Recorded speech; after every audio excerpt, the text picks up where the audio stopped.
अकोला की ये धरती महाराष्ट्र का जो सदा से ही बहुत ही गौरव रहा है पूरे देश और दुनिया में, तो अकोला में भी बहुत ऊर्जा है। और यहाँ पर सबसे ज़्यादा यशस्वी शिविर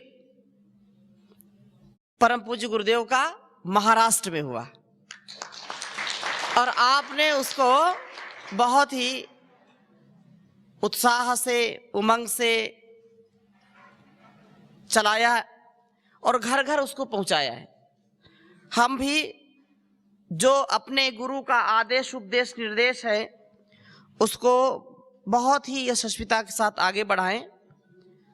प्रातः स्मरणीय वंदनीय गुरुदेव का, आचार्य श्री जी महाराज का आशीर्वाद हम सबके साथ है और हमारी पूरी राज्य की टीम जो निरंतर अहर्निश पुरुषार्थ करते हैं और पुरुषार्थ सेवा के लिए, निष्काम सेवा के लिए, निस्वार्थ सेवा के लिए, मानवता की सेवा के लिए। जब हमारे जीवन में निष्काम, निस्वार्थ, निरहंकार भाव का प्रादुर्भाव होता है, उसका हम अपने जीवन में उतारते हैं तो स्वयं भी तरते हैं और दूसरों को भी तारते हैं। मनुष्य जीवन इसीलिए। आइए कुछ निवेदन करता हूं। हमारा ये जीवन बड़ा अनमोल है और इस अनमोल जीवन का हम सदुपयोग करें। सभी जीव जंतुओं में मनुष्य को सबसे महान बनाया है परमात्मा ने। बनाया कि नहीं बनाया? और उस महानता को हम कभी भूले नहीं। सबसे बड़ी बात यह है, हम जब भूल जाते हैं अपने अस्तित्व को, अपने व्यक्तित्व को, अपने कृतित्व को, अपने नेतृत्व के सामर्थ्य को जब भूल जाते हैं तो फिर हम निराश हो जाते हैं कभी, या विषयों में फंस जाते हैं। सुख दुख के क्षणिक आवेग में, आवेश में, किसी के प्रभाव में, अभाव में या दबाव में हम आकर के अपने निज स्वरूप को, निज सामर्थ्य को भूल जाते हैं। गुरु उस सामर्थ्य को जगाते हैं, गुरु उस सामर्थ्य से हमारा परिचय कराते हैं, गुरु हमारे स्वरूप का दिग्दर्शन करते हैं, हमारा मार्गदर्शन करते हैं और हमको फिर उस दिशा में ले जाते हैं जहां पर अवनति नहीं है, जहां पर पतन नहीं है, जहां पर सदा उत्थान है, उन्नति है, उत्कर्ष है। जिनके जीवन में गुरु सत्ता का, ईश्वरीय सत्ता का, ज्ञान की सत्ता का आधान होता है, वो सारी समस्याओं का समाधान स्वतः ही कर लेते हैं। अपने जीवन को, घर परिवार को, संसार को चलाने के लिए बहुत बड़ा तत्व है तप, पुरुषार्थ, सहनशीलता, परस्परता। हमारा सबका जीवन यज्ञी हो, हम यज्ञ से युक्त हों, योग से युक्त हों, तब जाकर के जीवन हमारा श्रेष्ठ होगा।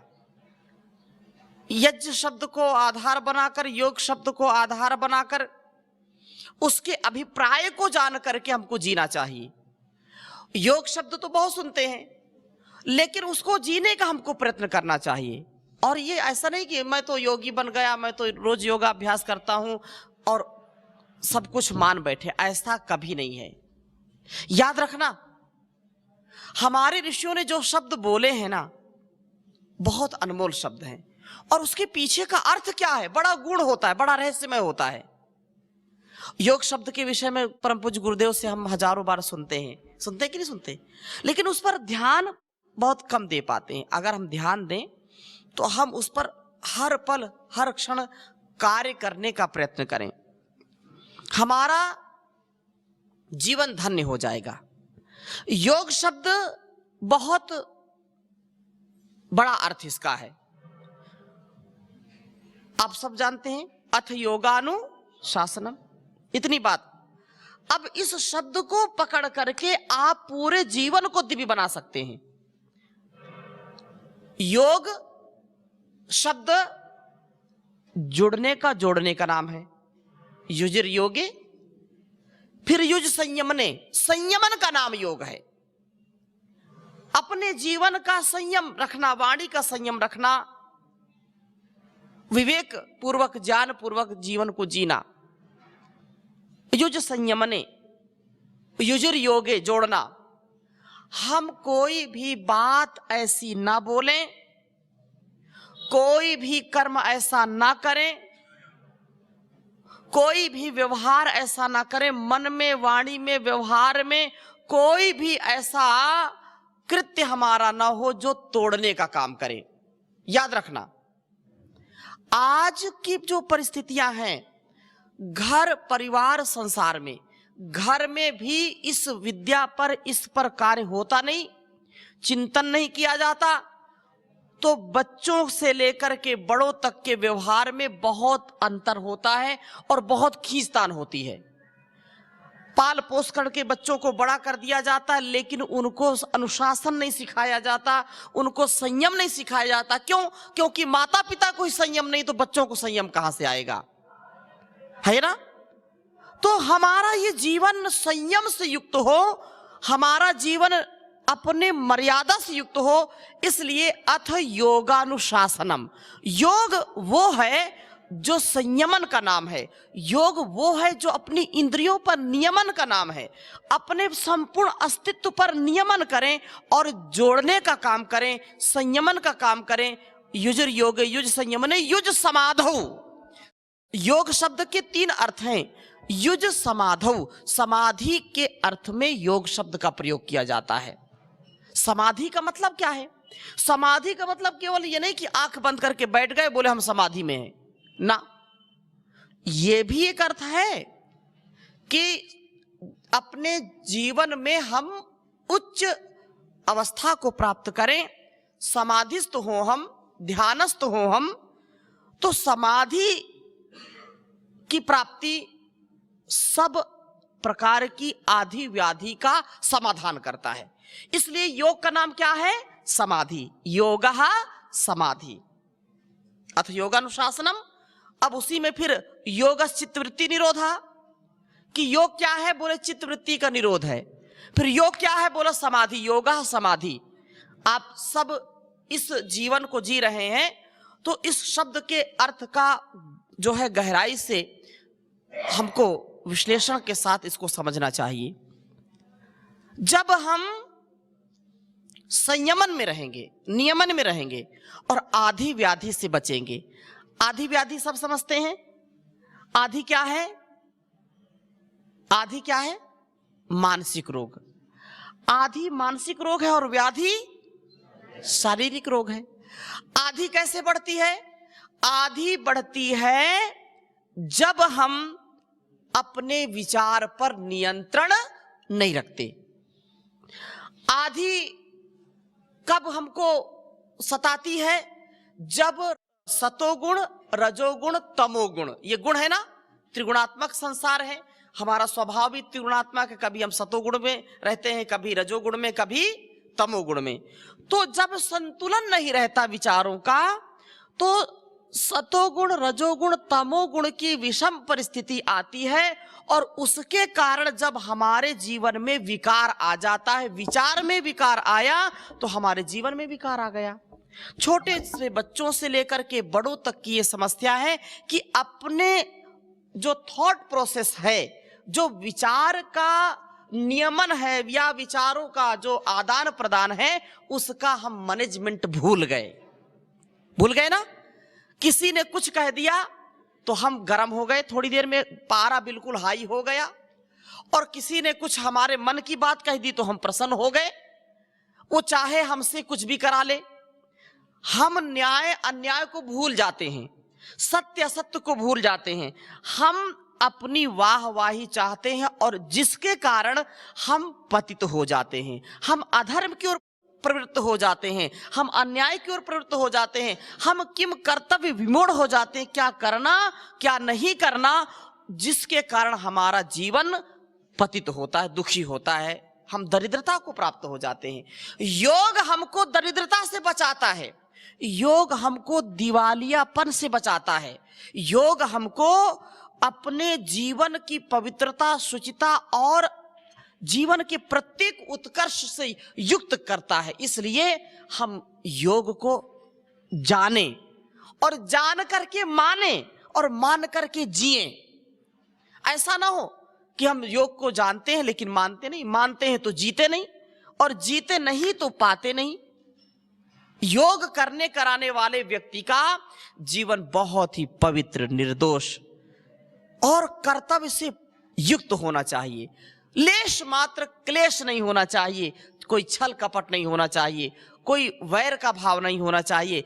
और ऐसा गुरु हमको सिखाते हैं, गुरु ऐसा जीते हैं, तो हमको अपने गुरु का प्रतिरूप बन करके अपने जीवन को इतना विराट बनाना चाहिए कि कोई किसी भी प्रकार से हमको देखे हम कभी फेल ना हो, कभी हमारा मूल्यांकन न्यून ना कोई करने पाए। अपनी न्यूनताओं से ऊपर उठना ही योग है। युज संयमने युजर योगे युज समाधौ।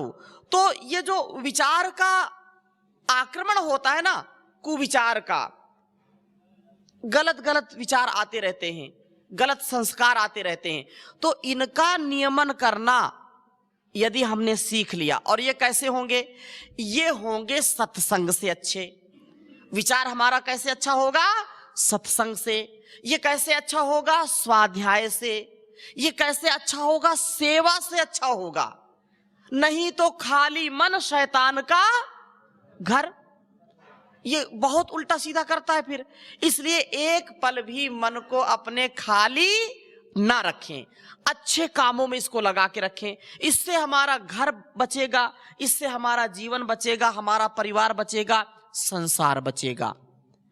एक तत्व यदि हमने पकड़ लिया, नित्य स्वाध्याय करें, सत्संग करें, सेवा करें, साधना करें, संयम करें, ये तत्व हमको कभी भी पतित नहीं होने देंगे। ये हमारे विचार को अच्छा बनाएंगे। विचार अच्छा है तो वाणी भी अच्छी होगी। यन मनसा मनुते तद वाचा वदति। जैसा हम मन से विचार करते हैं वैसा ही बोलते हैं, ठीक है ना। और जैसा हम बोलते हैं वैसा हम करते भी हैं, और जैसा हम करते हैं वैसा हम बन जाते हैं, वैसा हो जाते हैं। इसलिए मन में कभी खुराफात नहीं आनी चाहिए, मन में कभी विकार नहीं आना चाहिए, मन में ऐसा गलत विचार नहीं आना चाहिए जिससे हम कभी पतित हों, कभी हमारा जीवन निरर्थक हो जाए। हम सदा सर्वदा सर्वत्र ऐसे गुणकर्म स्वभाव से युक्त हों जो हमको पूर्ण शांति में रखे, ठंडा ठंडा कूल कूल रखे, अनुकूल रखे प्रतिकूल परिस्थितियों में भी। हम थोड़ी सी प्रतिकूल परिस्थिति हो गई, थोड़ा सा हमारे जो है हमारे साथ थोड़ा सा ऊपर नीचे हुआ, हम बिल्कुल क्रोध से बिल्कुल आग के गोला बन जाते हैं, या तो जल जाते हैं या तो जला देते हैं। हाँ, ये नहीं होना चाहिए। तो ये ऐसा ये करना ये गलत बात है। हम तो सनम डूबेंगे तुमको भी ले डूबेंगे, ऐसा विचार करना गलत है ना। हम ऐसा कभी ना करें, मतलब ना हम जिएंगे ना जीने देंगे। ये सोच है ना, ये संकीर्ण है, ये तुच्छ सोच है, ये जो है आसुरी प्रवृत्ति है। हम ऐसा विचार करें, हम रहें या ना रहें, देश रहना चाहिए, समाज रहना चाहिए।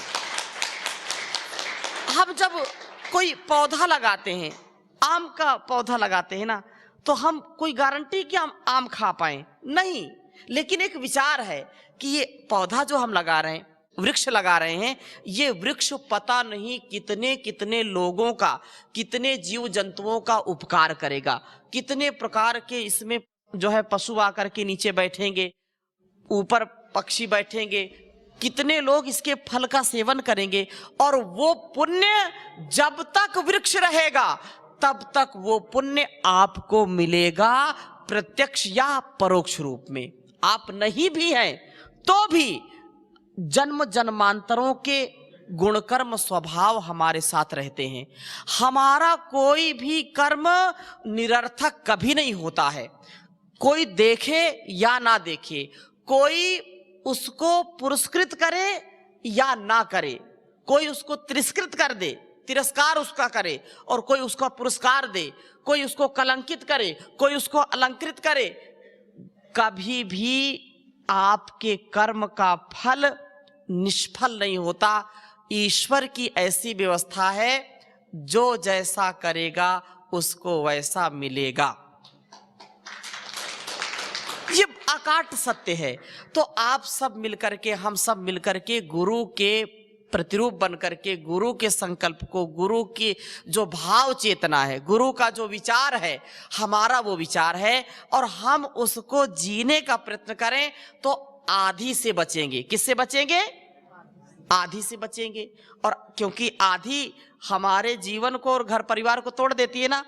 गुस्सा करते हैं, क्रोध आता है, एक दूसरे पर गुस्सा कर दिया, एक दूसरे की बात नहीं सुनना। लोग कहते हैं मेरी बात कोई सुनता नहीं। सुनना और सुनाना दोनों होना चाहिए ना। लेकिन कभी मन में आता नहीं नहीं मेरी सुनना चाहिए, 100% मेरे सुने, मैं किसी की ना सुनूं। हाँ, तो ऐसे कभी घर परिवार नहीं चलेगा। अरे 2-4 बात उनकी भी सुन लो, जो आपसे रिक्वेस्ट कर रहे हैं, आपसे जो कुछ बोलना चाहते हैं। देखिए, जो समस्याएं घरों में होती हैं, जो समस्याएं संगठन में होती हैं, जो समस्याएं जो है संस्थान में होती हैं, याद रखना, बैठ करके उनकी समस्याओं को सुनना, सुन करके विमर्श करना, और विमर्श करके फिर आपने उनकी समस्याएं सुन ली तो आधा तनाव उनका दूर हो गया। बोलिए, दूर हो जाता है कि नहीं? हम सुनते नहीं किसी की, तो ये अच्छा नहीं है। हम सुने भी, और जब अनुकूल समय हो तो उनको सुनाए भी, क्योंकि ये परस्परता तभी चलेगी, संगठन तभी बढ़ेगा जब हम एक दूसरे के साथ मिलजुल करके व्यवहार करेंगे। हमारा विचार पवित्र है, मन पवित्र है, लेकिन कभी चर्चा नहीं करते। अरे भाई, चर्चा में कोई खर्चा है क्या? नहीं, वाणी तो बोलने के लिए मिली है ना। तो आपस में मतलब कहा कि वचने का दरिद्रता। अरे भाई, कोई तुमसे हमेशा पैसे रुपया थोड़ी मांग रहा है, या इसकी कोई कामना भी नहीं करता, लेकिन वचने का दरिद्रता, वचन में यदि दरिद्रता है तो तुमको घी पिलाओ, कोई नहीं पिएगा।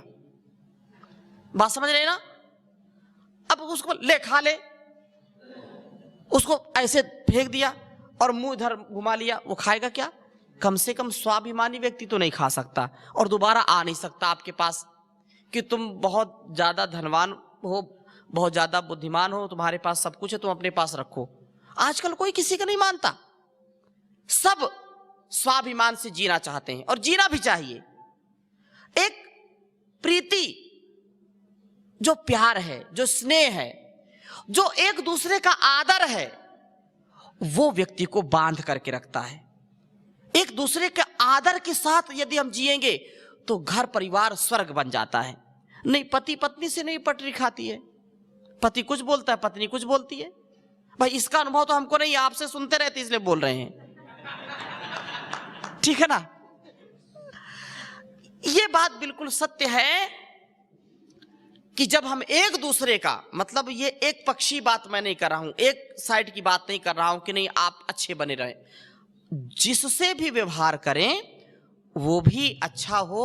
और वो हो सकता है कभी परीक्षा, कभी कभी ईश्वर लेता है, व्यक्ति भी परीक्षा लेता है। और जब आप खरी कसौटी में खरे उतर जाओगे, जब व्यक्ति के अंदर आपके व्यक्तित्व का, आपके कृतित्व का, आपकी जो निश्चल निष्कपट व्यवहार की रीति है, जब उसने स्वीकार कर लिया कि वास्तव में दुनिया धोखा दे सकती है लेकिन ये व्यक्ति मुझको धोखा नहीं दे सकता, तो वो सदा के लिए आपका हो जाता है, सदा के लिए आपका हो जाता है। लेकिन अगर उसके मन में ये बात है, उसके विचार में ये बात है, अरे ये पता नहीं कब धोखा दे दे, पता नहीं कब चार बात बोल दे, पता नहीं कब अपमान कर दे, पता नहीं कब विमुख हो जाए अपनी बात से, मुकर जाए अपनी बात से, तो ऐसे व्यक्ति का कौन भरोसा करेगा? कोई भरोसा नहीं करता। और वाणी ऐसा सामर्थ्य ईश्वर ने दिया है कि वाणी से आप पूरे संसार को अपना बना सकते हैं। परम पूज्य स्वामी जी महाराज जब बोलते हैं तो हजारों लाखों लोग बिल्कुल शांत होकर के सुनते हैं। यशस्वी प्रधानमंत्री मोदी जी जब बोलते हैं, अटल बिहारी वाजपेयी जब बोलते थे, तो उनको लोग सुनते थे कि ना? क्यों?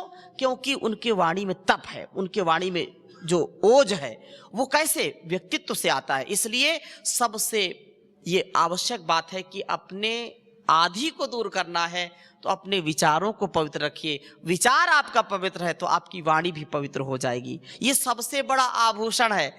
आप कितना सजे धजे हैं, कितना आपने सोना पहन रखा, आजकल बड़ा जो है ट्रेंड चल रहा है इसका, है जो है सन्यासी भी कुछ ऐसे मिलते हैं, कुछ गृहस्थी भी मिलते हैं कि सोना मतलब गोल्डन मैन बनना चाहते हैं, गोल्डन बाबा बनना चाहते हैं, और यहां से लेकर के यहां तक खूब जो है, देखा होगा आप लोगों ने भी, है ना, खूब मोटी मोटी चैन और पूरा जो है ना सोना पहन के टहलते हैं। लेकिन वो सोना किस काम का? जो सोना ना जाने और सोने ना दे, ऐसे सोना किस काम का? बोलिए। मतलब अर्थात कहने का आशय, चैन की नींद आती नहीं और सोना पहने टहल रहे हैं, क्या फायदा? नींद नहीं आ रही, सोने को तरस रहे हैं और सोना पहन रहे हैं। याद रखना, सबसे बड़ा आभूषण है आपकी वाणी। सबसे बड़ा आभूषण क्या है? आपकी वाणी है। आपका जो वचन है ना, वो दूसरों के हृदय में विष नहीं, अमृत घोले। जब आप बोले तो अमृत घोले। सबसे मीठी वाणी बोल, यही भेंट अनमोल, न किसी को कभी भी तू सताना रे, हो लेके जग से बुराई मत जाना रे। ये बहुत ही उत्तम है। सत्य वचन ना बोल सको तो झूठ कभी भी मत बोलो, बोलो यदि पहले तोलो फिर मुंह को खोला करना, पुष्प नहीं बन सकते तो फिर कांटे बनकर मत रहना। अरे तुम कांटे क्यों बन रहे हो? तुम कांटे मत बनो, फूल बनो। ये बहुत महत्वपूर्ण है। और भर्तृहरि बहुत सुंदर कहते हैं कि जो व्यक्ति अपने मन और वाणी पर नियंत्रण रखता है, वो सारे संसार पर नियंत्रण कर सकता है। क्या कहा कि केयूराणि न भूषयन्ति पुरुषम, हारा न चंद्रोज्ज्वला,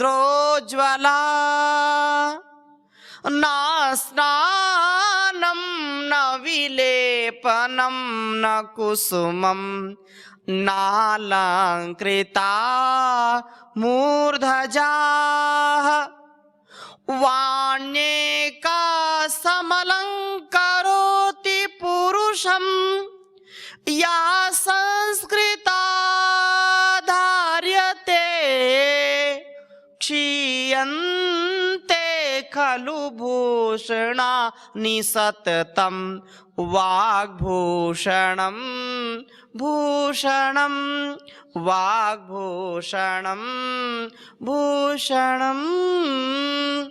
आपकी वाणी सच्चा आभूषण है।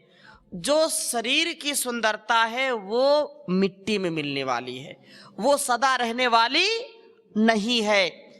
इसलिए वाणी का धनी होना चाहिए व्यक्ति को। बातई हाथी पाइये, बातई हाथी पाऊं।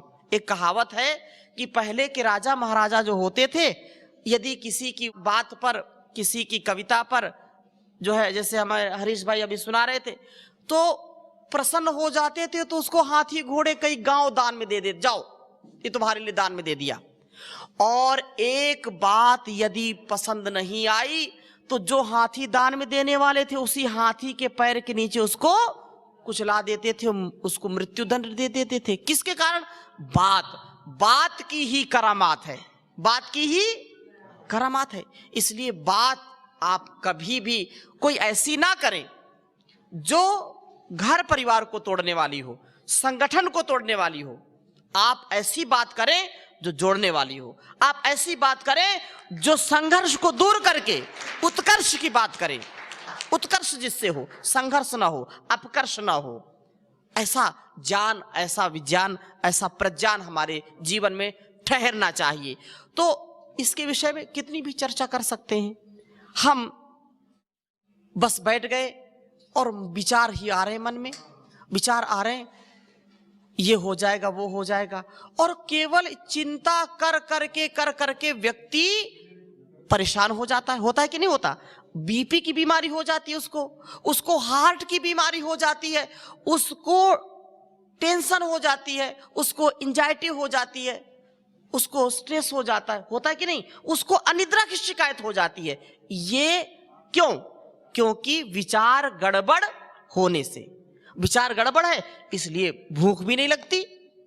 ये एक तत्व को हमने पकड़ लिया तो सारा जीवन स्वस्थ रह सकते हैं, और इसको नहीं जाना तो बीमार होने से कोई बचा नहीं सकता। इसी प्रकार से एक तो विचार के दूषित होने से क्या समस्या होती है? आधी। और आहार दूषित होने से क्या होता है? व्याधि। तो वात पित्त कफ प्रकुपित होता है आहार से, और जिसके कारण होती है आधी। सतोगुण रजोगुण तमोगुण के असंतुलन से आधी, वात पित्त कफ के असंतुलन से व्याधि। इन दोनों की यदि हम आरोग्यता चाहते हैं, दोनों से हम जो है अपने शरीर को सुरक्षित रखना चाहते हैं, तो उसका उपाय है समाधि। क्या उपाय है? आधि व्याधि से बचने का उपाय क्या है? समाधि। और समाधि एव समाधानम। समाधि क्या है? समाधान है। और समाधान का मतलब क्या है? समाधान तो संसार के बहुत समस्याएं, उनका समाधान भी है, लेकिन समाधान का तात्पर्य यह है कि अपने जीवन में हम विवेक ख्याति की प्राप्ति करें। जो तथ्य सत्य है उसको जान करके वैसा जिए, इसी का नाम समाधान है।